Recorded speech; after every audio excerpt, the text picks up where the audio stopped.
Hi, my name is Jean and this is my channel, Learn with Jean. In today's video, I'm going to actually do something really different and talk about 3 reasons why you shouldn't build an online business. Now, this is a bit different than all of my other videos where I do a lot of walkthroughs. I talk about how to grow your business, and you might be wondering, why am I here trying to dissuade you from building an online business? I'm going to talk about some experiences that I've had and what challenges I see, and then go into 3 reasons why I think most people aren't cut out for this kind of online business world. And that's not to say you shouldn't, but it's to bring a dose of reality, because there's a lot of different elements and moving parts and a lot of ads that can really dissuade the reality and the context that goes into building an online business.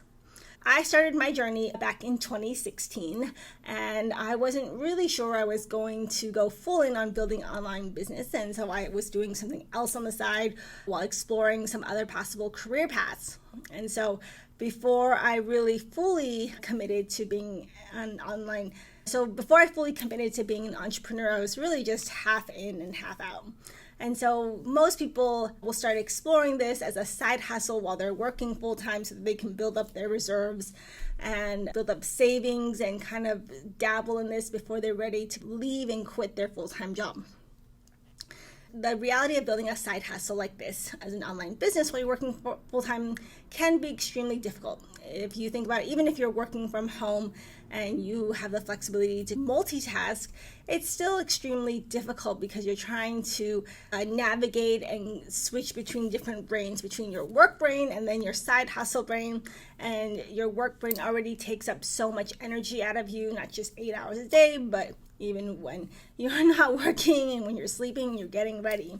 And so trying to build a side hustle while working full-time is admirable, and it definitely can help, but it's not completely foolproof. And some people do succeed in building the side hustle before it's profitable, and then they can leave their job, but it doesn't always work that way.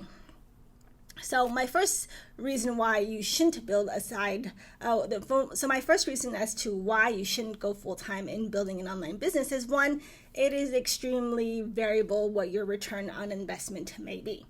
So while there are ads that say you can make passive income in your sleep, you can travel remotely, that is all true, but there's a lot of context missing in these ads. And it's important to share what we see online is just a fraction of a person's full lived experience.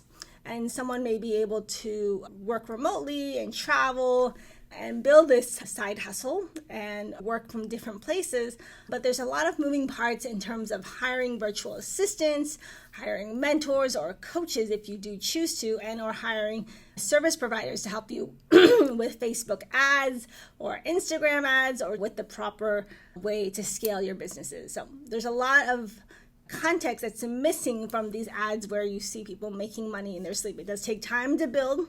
It's like the idea of growing a harvest or growing vegetables or fruits wherever you're planting. You have to sow seeds and then wait till after the seeds have been sowed and watered and nurtured and loved before you can fully reap the benefits of that harvest.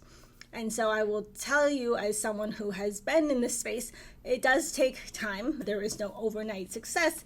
So if you're committed to the long haul, and you're okay with the kind of roller coaster ups and downs, then I'm not going to dissuade you, but I will say that there are a lot of roller coaster moments, very challenging decisions, figuring out who to hire, figuring out who to work with, figuring out the right business model, whether it's selling products, whether it's selling memberships or communities, all of it factors into the results that can vary depending on who it is. So your mileage may vary.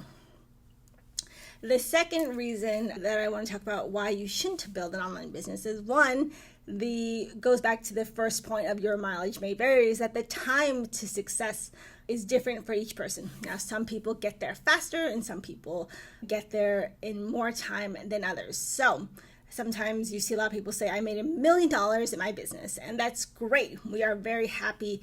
I love seeing those kinds of stories because I think it just shows that there is opportunity for each of us. Now, I remember reading this post about someone who made $1 million in their business, and they contextualized it by saying where they began at least 4 years ago before they actually made the $1 million. $1 million doesn't happen overnight. It does take time to plant, sow, and reap your harvest.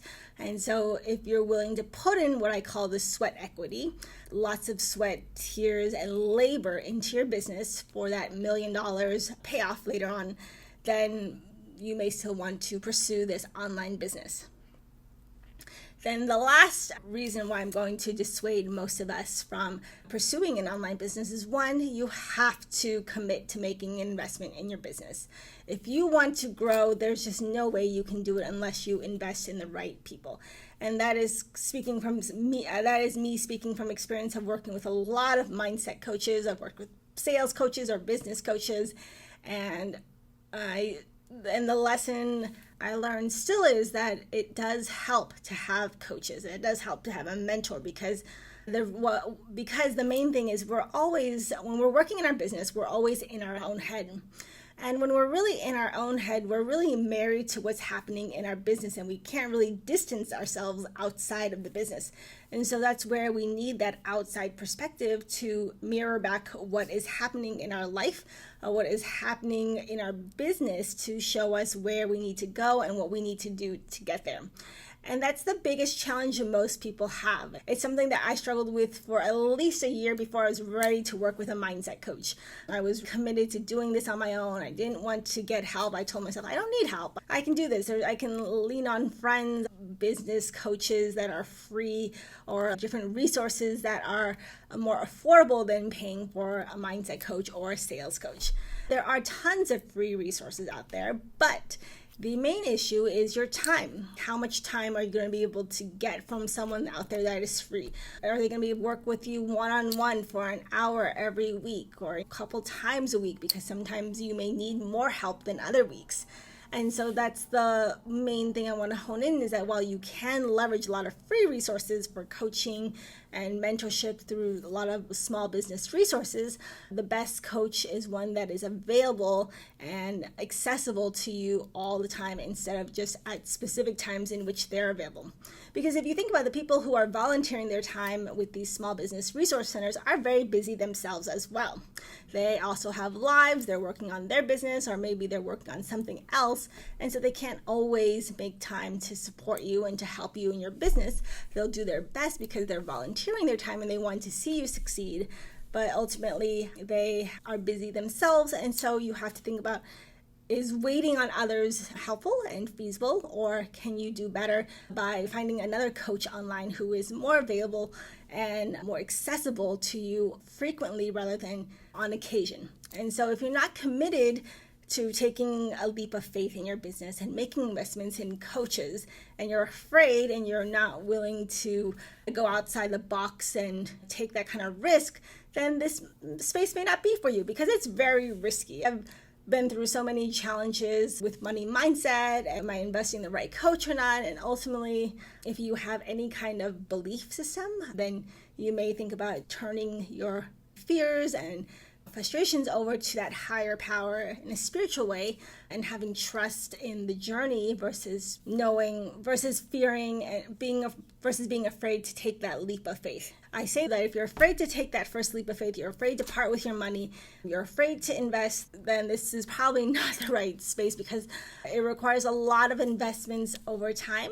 And if you don't invest, it's really impossible to see the growth, and it's very challenging to be stuck in a place where you don't have help and be able to access help to support you in the growth of your business. So those are the 3 reasons why I'm going to discourage you from pursuing an online business. Not because I don't think it's worth it, but I think it's not for everyone. You have to be willing to, 1, put in the sweat equity, put in the time, money, energy to investing.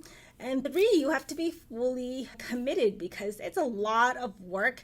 It's just as much work as a full-time job, if not more. And we all have busy lives. And so it's not that simple. There's no such thing as like overnight success. In many of these stories and case studies that I've seen online, people have really put in the time and effort. There is no, you go out there and start posting on social media and get people to opt in. You have to plant seeds to reap your harvest. And the same goes in business. You have to plant seeds of love, and sometimes seeds take longer to grow and sometimes they take longer to bear fruit, but you have to be patient in the end. Thank you for watching, and let me know what other questions you have about whether this business is right for you and what other insights or lessons that I may be able to share so that I can guide you in the right direction.